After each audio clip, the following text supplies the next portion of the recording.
Queria continuar aqui e chamar a doutora Débora Malta, médica, mestre em saúde pública pela UFMG, doutora em saúde coletiva, pela Unicamp, com pós-doutorado pela Universidade Nova de Lisboa.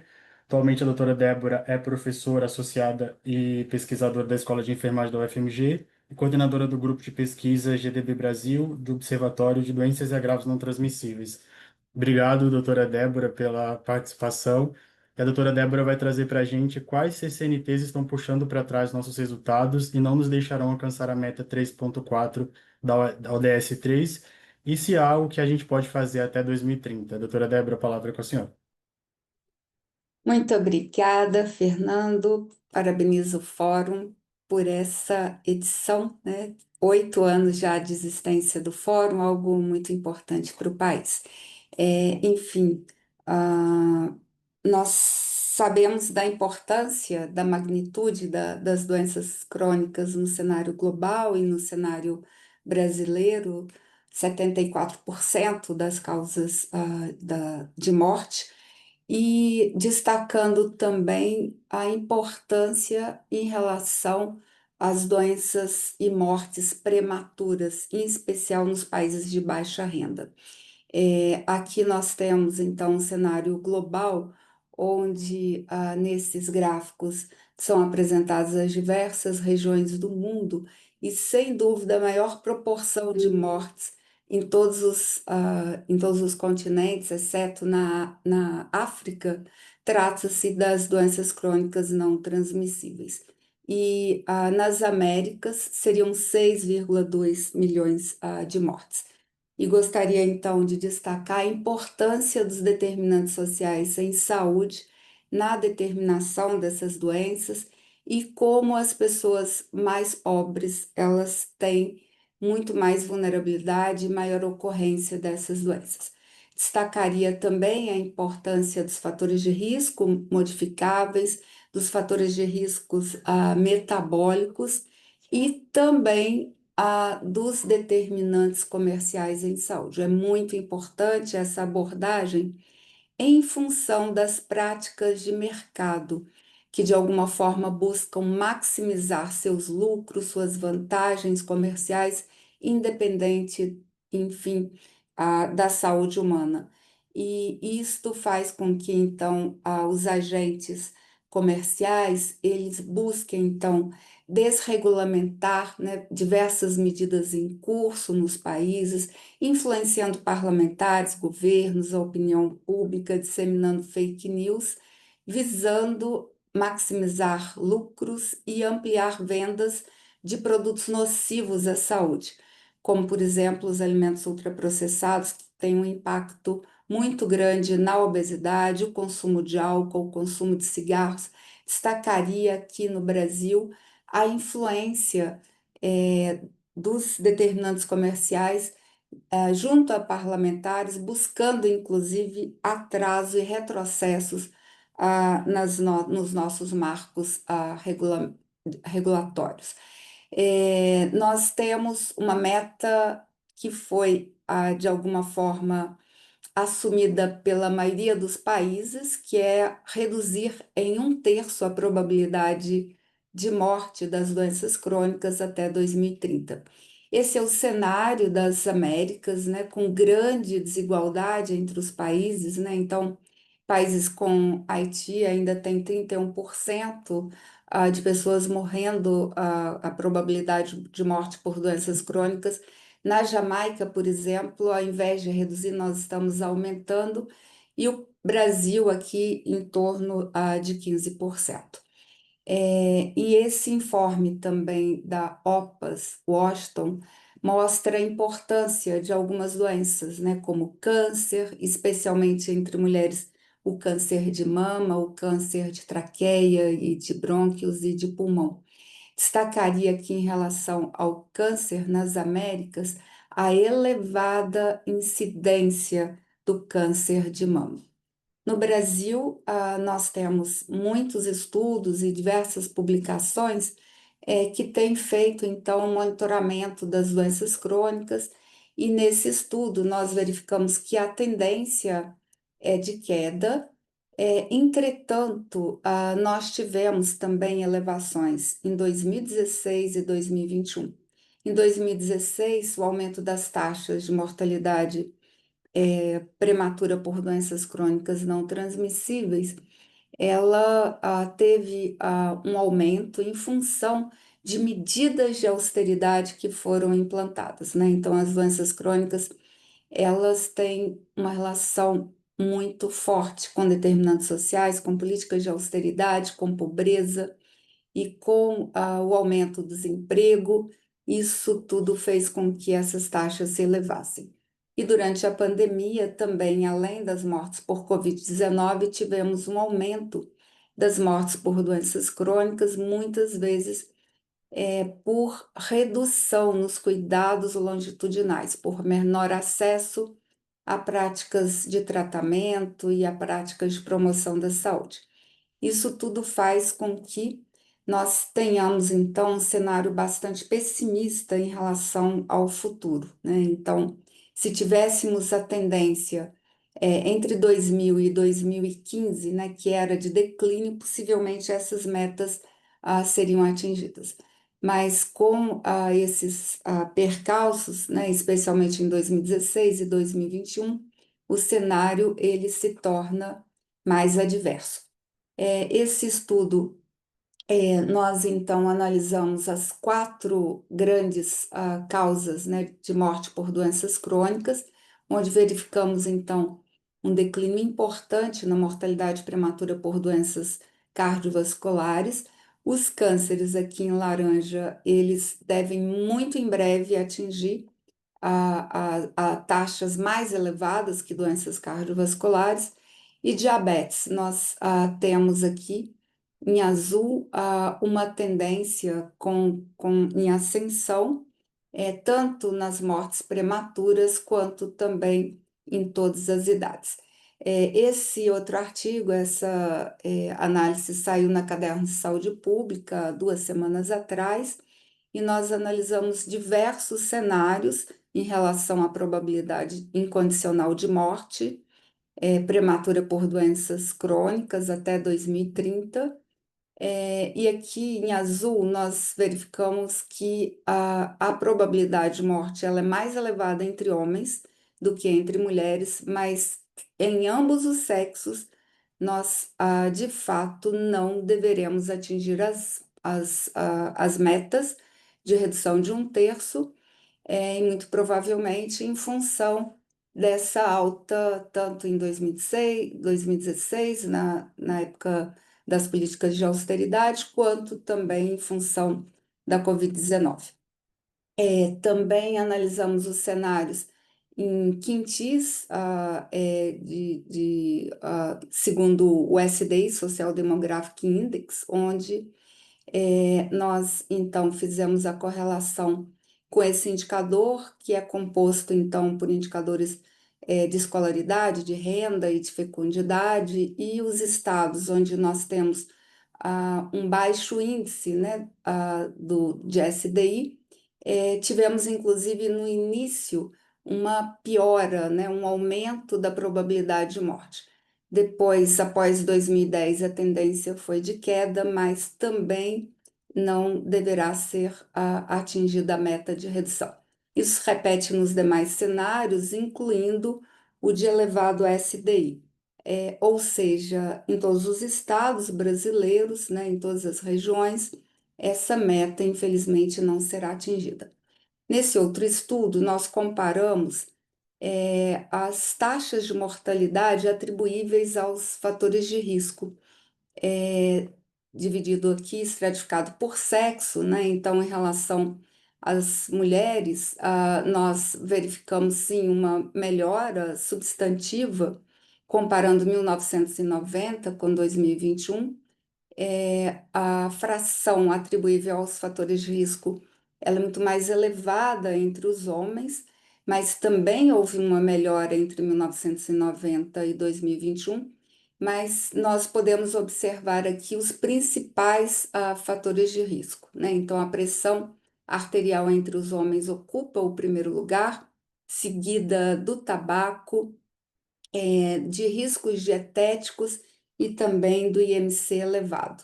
Podemos observar também nessa análise por estado, que esses fatores, de alguma forma, eles também seguem essa ordem na maioria dos estados, né? Então, primeiro, a pressão arterial elevada é o principal fator atribuível às mortes por doenças crônicas em alguns estados, né, como Alagoas, essa fração atribuível é ainda muito mais elevada.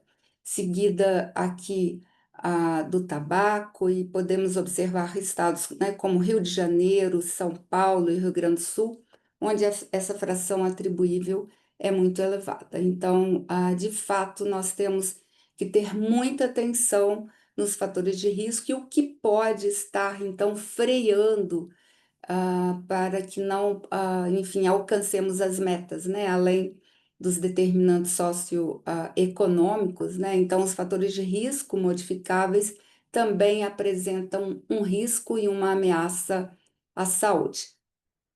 Esta análise também saiu publicada recentemente na Revista Brasileira de Epidemiologia, onde nós analisamos 16 anos de tendência do Vigitel, e de fato o que temos de boas notícias, né?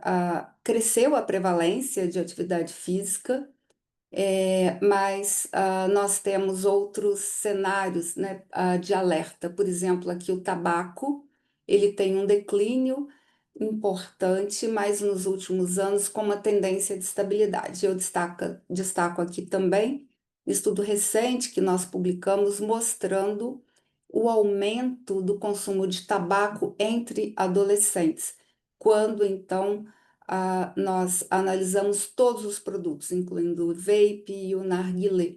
Então, temos uma ameaça em curso, né, que é o advento do cigarro eletrônico. Em relação também ao álcool, nós temos um aumento entre mulheres, então, um risco real. A obesidade, o excesso de peso, elas têm contribuído muitíssimo nessa piora, impactando fortemente o diabetes, né? E em relação à alimentação também preocupa a redução do consumo do feijão, e aqui entre as doenças, né, o aumento então do diabetes e da hipertensão. Destacando que o excesso de peso atinge mais 60% da população brasileira adulta, a obesidade 27%, e há uma diferença muito expressiva segundo escolaridade, que é um proxy de renda. Então, pessoas com baixa escolaridade têm prevalências muito mais elevadas de excesso de peso e de obesidade. Novamente, o peso, né, dos determinantes sociais, socioeconômicos na determinação das doenças crônicas não transmissíveis. Nessa análise que nós publicamos o ano passado na Public Health, analisando então a desnutrição e a obesidade no país, nós podemos verificar aqui em 1990, né, que a fração atribuível de morte devido à desnutrição, ela reduziu de forma expressiva. Também houve uma redução das taxas de morte em relação à obesidade, não no número de mortes, mas nas taxas sim. Agora, o que chama atenção é que nós aumentamos as taxas devidas ao diabetes, né? E também ao câncer, né? Então, mostrando claramente essa associação do risco atribuível da obesidade, né? Ampliando aí os riscos de morte, tanto por diabetes quanto por câncer. Bem, tivemos agora, muito recentemente, né, em 25 de setembro, a quarta reunião de alto nível da ONU sobre doenças crônicas e também um compromisso dos países nos progressos e também na adoção de uma nova declaração política que deve ser assinada e aclamada em breve, e foram então definidos alguns pontos e algumas áreas de compromisso que eu acho que é muito importante também que nós possamos destacar até para pontuar quais os passos, né, onde devemos atuar para corrigir o rumo.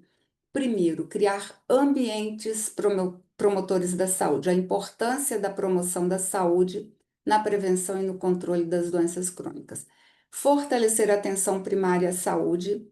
3, aumentar o financiamento sustentável. 4, fortalecer a governança nacional. Quinto, fortalecer dados e a vigilância para monitorar o progresso e facilitar a responsabilização dos países.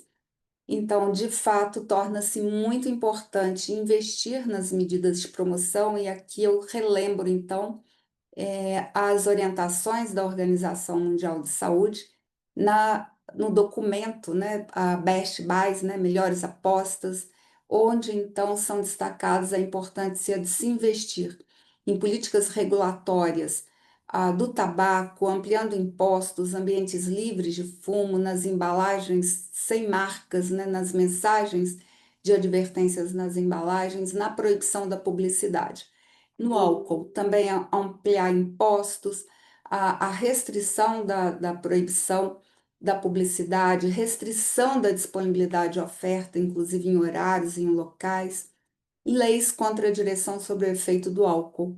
E aqui eu queria chamar a atenção para o marketing que tem sido, então, feito, dirigido às mulheres, o marketing pela indústria, e que tem ampliado, então, o consumo do álcool entre mulheres. Em relação à dieta, é muito importante políticas para reduzir o sódio, taxar as bebidas adocicadas, proibir as gorduras trans, a rotulagem frontal das embalagens e, enfim, restringir a comercialização de alimentos e bebidas não saudáveis. E aqui eu destaco a importância, né, do Brasil ter apostado na reforma tributária sob condição, então, do governo, taxando o álcool, o tabaco e as bebidas açucaradas. Na atividade física, é muito importante investir em campanhas de comunicação, intervenções breves na atenção primária em saúde.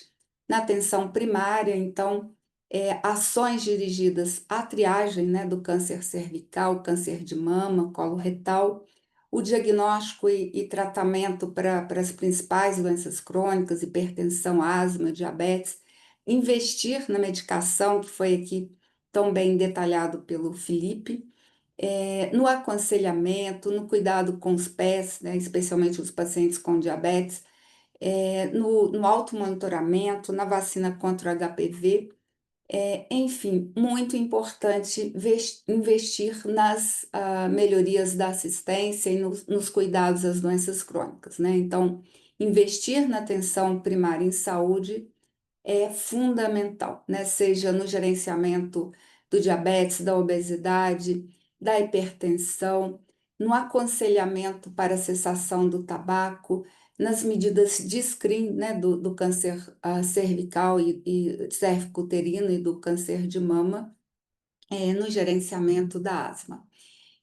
Então, tivemos muitos progressos em relação às doenças crônicas, mas ainda é necessário acelerar, né? Seja a implementação das medidas regulatórias, seja no foco da colaboração multissetorial, e aqui eu saúdo a existência do Fórum de Doenças Crônicas, aumentando os investimentos, especialmente na atenção primária, melhorar a vigilância e monitoramento das doenças crônicas, destacando que o Brasil tem sido um líder nesse sentido, né? Então, os nossos inquéritos e o monitoramento das doenças crônicas têm sido exemplo para o mundo.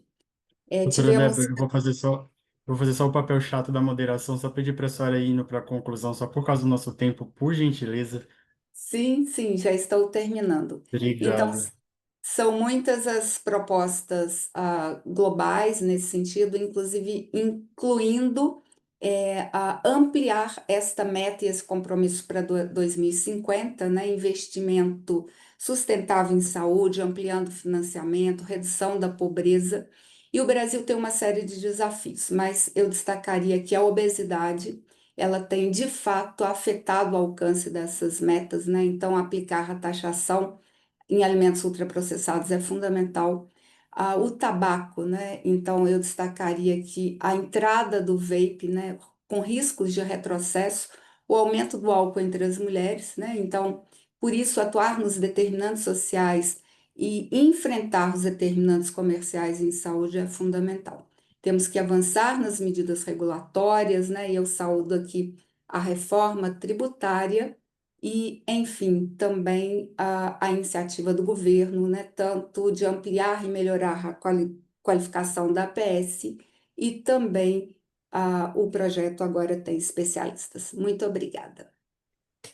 Nós que agradecemos, doutora Débora, por tanta maestria, né, e por trazer tantos pontos que eu acho que está no dia a dia de todos nós profissionais aí, quando a gente vivencia tanto a gestão quanto o território. Obrigado de verdade.